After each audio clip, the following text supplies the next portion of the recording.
Let's go back in time a little bit. Los Angeles, 1984. We're at the Summer Olympics.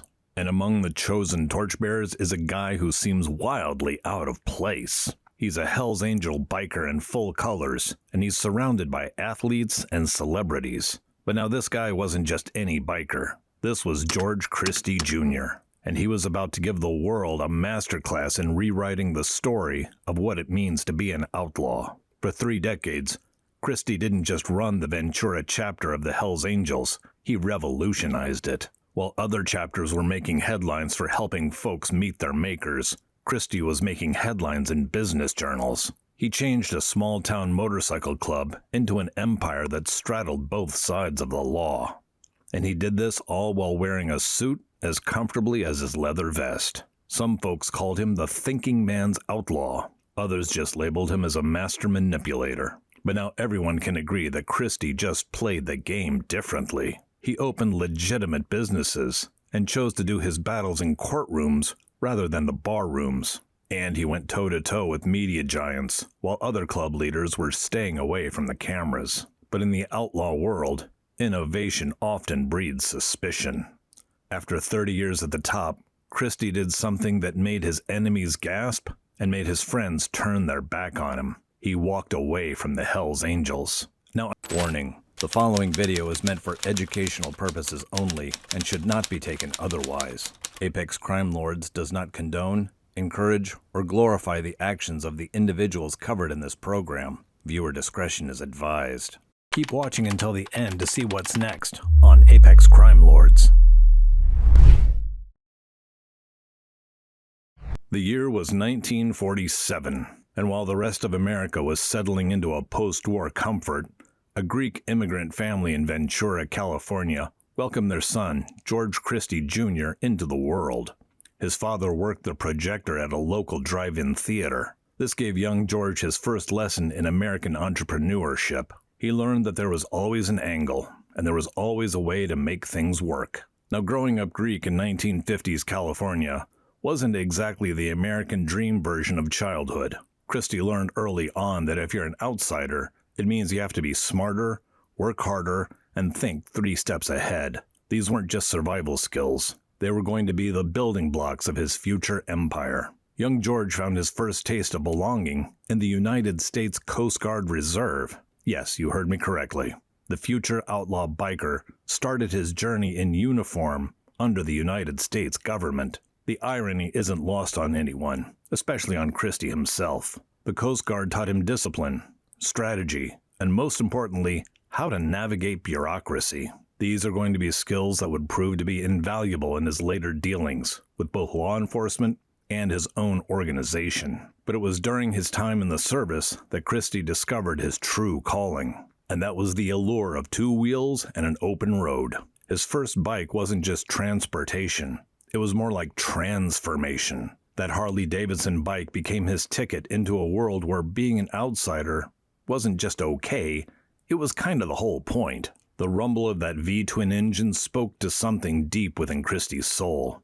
It promised freedom, brotherhood, and a life lived by its own rules. Now, Christie's path to becoming a Hells Angel wasn't paved with bar fights and broken bottles like a lot of his friends. Instead, it was more like a calculated journey that began in the early 1970s. He spent years studying the culture and understanding the politics and making connections. By 1975, he had earned his patch. But now, of course, earning a patch and earning respect are 2 very different things. What happened next became the stuff of legend in club circles. Within just 2 years of joining, Christie made his way to the presidency of the Ventura chapter. This is a world where paying your dues usually means decades of doing the grind. So this is like becoming CEO straight out of the mailroom. But now Christie wasn't your typical Hells Angel, and these weren't typical times. The 1970s marked a turning point for motorcycle clubs.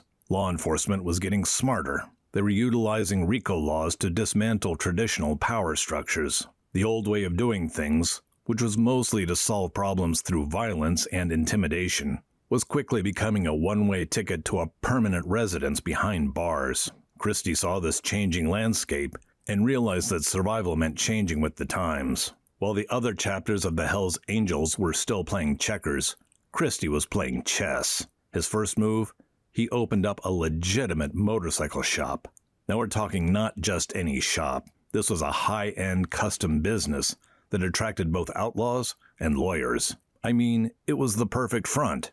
It was legit enough for the taxman, but connected enough for club business. Next came the Iron Cross Studio. This was a tattoo parlor that was way ahead of its time. This happened in the 1980s, when tattoos were still taboo in mainstream society.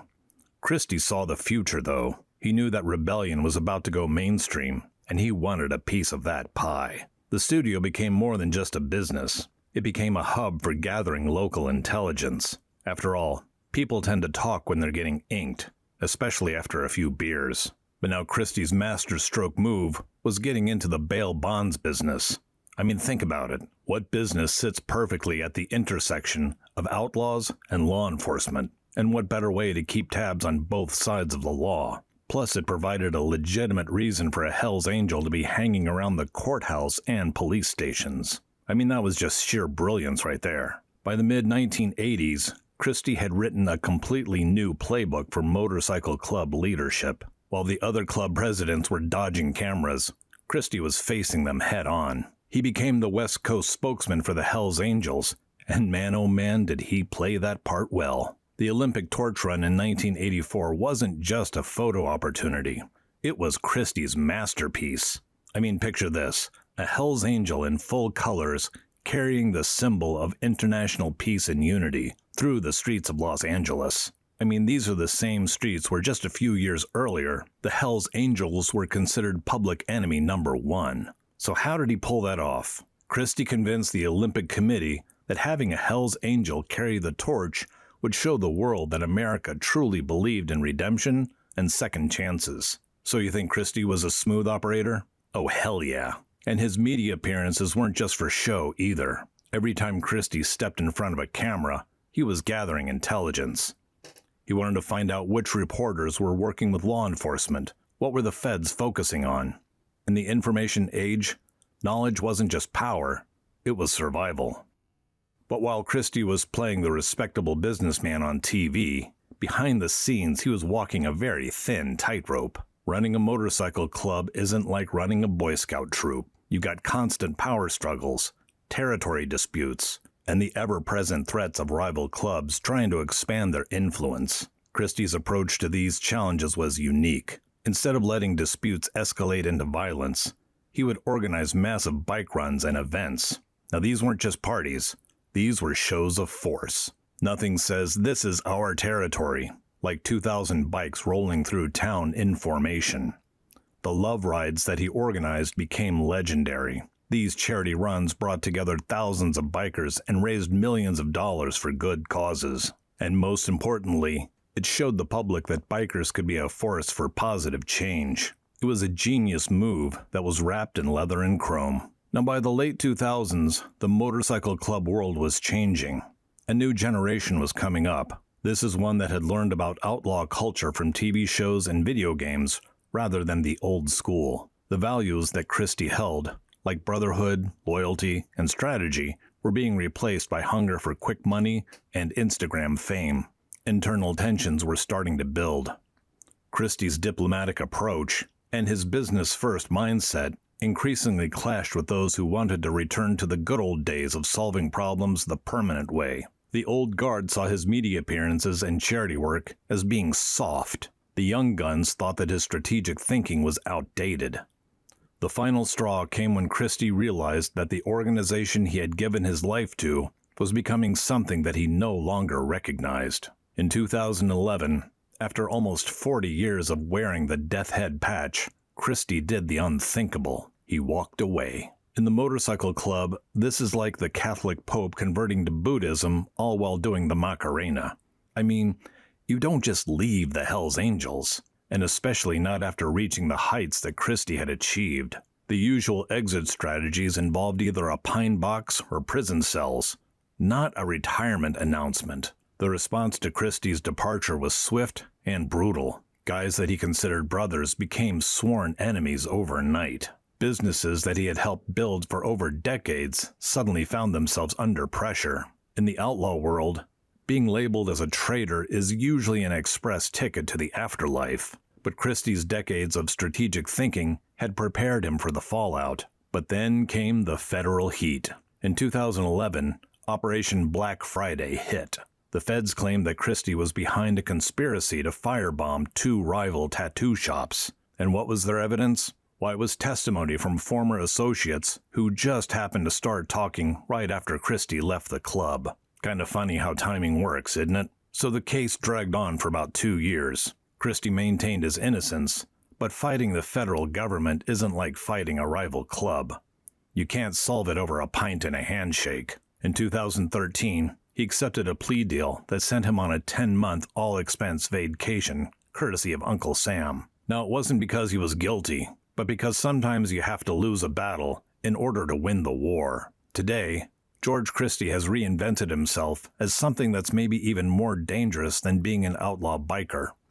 He's a storyteller. The books that he wrote, including Exile on Front Street and Marked, really pull back the curtain on decades of motorcycle club history. When Hollywood wants to get the details right, they call Christie. I mean, who better to advise on outlaw authenticity than the guy who rewrote the rules? Now, his life isn't all fun and games and book signing. Truth, as always, probably lies somewhere in the middle. But what is undeniable is the impact that he had. Christie showed us that it was possible to be both an outlaw and a strategist. You can be both a biker and a businessman. He proved that sometimes the smartest move isn't the most obvious one, and that survival often means you have to improvise, adapt, and overcome. In a world where most outlaw legends end up pushing up the daisies or making license plates, Christie managed to write his own ending. He walked away on his own terms and lived to tell about it. And even more importantly, he lived to tell everyone else about it. Now, next time on Apex Crime Lords, we're going to shift gears a little bit and explore one of our most requested topics. Get ready for a chilling countdown of history's most notorious female predators. From Black Widows to Angels of Death, we're going to look at the dark stories of 5 of the most infamous women who turned the stereotype of being the gentler sex completely on its head. Make sure you're subscribed. This is going to be an episode you won't want to miss. Now back to George Christie for a second as we look back on his life. We've still got a lot of questions that cut to the heart of what it means to be an outlaw in modern America. Do you think you can maintain old values in a new world? Is there still room for the independent spirit and open road in an age of surveillance and social media? Now, what do you think of Christie? Was he a visionary or a traitor? Was this guy a businessman or an outlaw? Leader or manipulator? I mean, maybe this guy was all of those things, and that's what makes his story so fascinating.